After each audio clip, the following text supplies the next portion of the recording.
Welcome back to another explainer. Today we're doing something a bit different.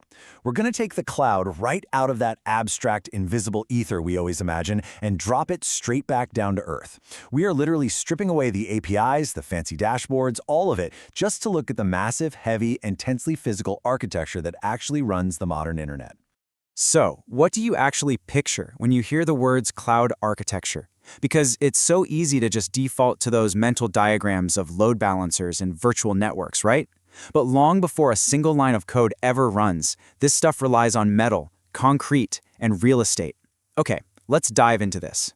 First things first, we really need to draw a hard line between services and actual infrastructure. Things like SaaS, PaaS, or deployment methods like hybrid cloud, those are really just how we consume the resources. True architecture, the real meat of it, is the physical footprint. We're talking about the geographical locations, the massive power grids, and the concrete buildings deployed by the big players like AWS, Azure, and Google. All right, let's start at level 1, global cloud regions. Think of this like we're a camera zooming in from space. We're going macro to micro, starting with the absolute largest scale. So the crucial point is that our absolute largest building block is the cloud region. And a region isn't just some random dot on a map. It's a vast geographical area, sometimes practically an entire continent like Asia or US East. Providers pick these spots very carefully based on their proximity to backbone networks and hyperstable power grids. Basically, this is ground zero for any cloud deployment. Moving on to level 2, zones and centers. Let's move to and see how this builds down to the next structural levels. You see, cloud computing relies on this incredibly strict physical nesting doll sort of hierarchy to actually function. You always start with the region at the continent level.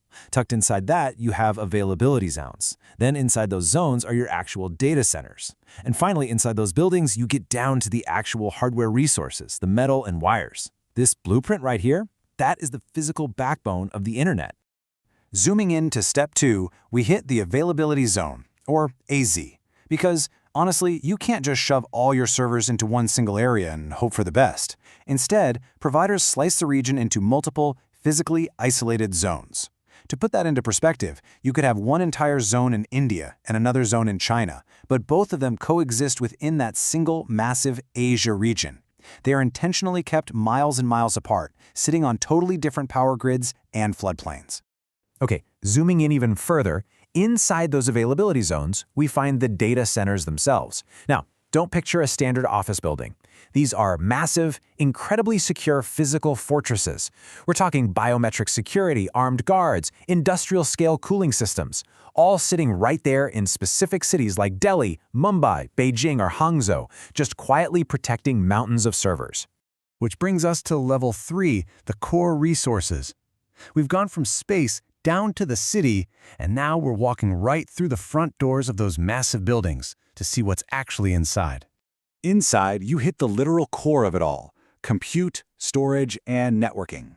You've got racks upon racks of hypervisors cranking out compute power, massive storage area networks holding unimaginable amounts of data, and literally miles of dark fiber weaving the whole shebang together. And hey, fun fact about those undersea fiber optic cables that connect these global hubs: they occasionally get bitten by sharks. Kind of wild, right? But at the end of the day, when you sign up for a cloud subscription, you're essentially renting a highly virtualized, tiny fraction of this very real metal. All right, let's step back into the macro view for our final section, the 4 cloud superpowers. Because you really have to ask the big question here: why on earth do these companies spend billions building out such an incredibly complicated hierarchy? Well, this exact nesting doll design grants us 4 distinct superpowers. First up is reduced latency. By strategically scattering these data centers all over the globe, providers physically shorten the distance your data has to travel. We are literally fighting the speed of light through fiber optic cables here, just to shave milliseconds off response times. Routing your request to the nearest data center dramatically increases performance. And this brilliantly illustrates superpower number 2, massive scalability. Imagine an e-commerce site on a random Tuesday just humming along on 1 or 2 virtual machines. Then, boom, a Black Friday sale drops.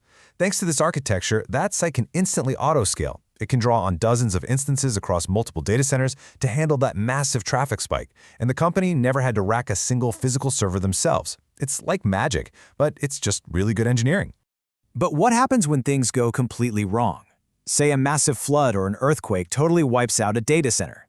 That is exactly where Superpower 3 kicks in. Ultimate disaster recovery. The system detects the failure instantly and immediately shifts all your traffic to another data center or another availability zone, like from India over to China.